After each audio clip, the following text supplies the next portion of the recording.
Здравствуйте, вы что, приехали уже? Вы давно? Я, что там припомнил? Расхляба, да. Я Чому не вопрос? Все остается в силе? Да, В сентябре. А как же? Уже это позже там еще? Ну, чуть-чуть позже, мы с забором не успеваем. А я понял. Числа на 6. Ну, короче, тебе ж надо заранее, да, знаешь, чтобы ты ж там будешь как-то планировать. Да, мне, в принципе, я когда скажу, там, Да? отпуск, да, и, в принципе. Где-то тут. Просто я смотрел, 4 это вторник. 4, 5, 6, то есть 4 это четверг. Ты имеешь в виду, что выходные заставить или что? Ну да, как бы вообще. А так? Типа пятница. Типа с пятницы?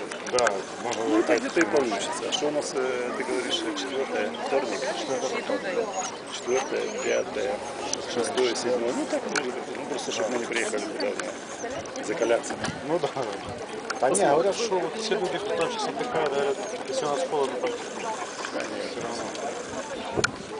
Сейчас там такая хорошая погода. Сейчас вот на неделю. Ну, типа, было не жарко.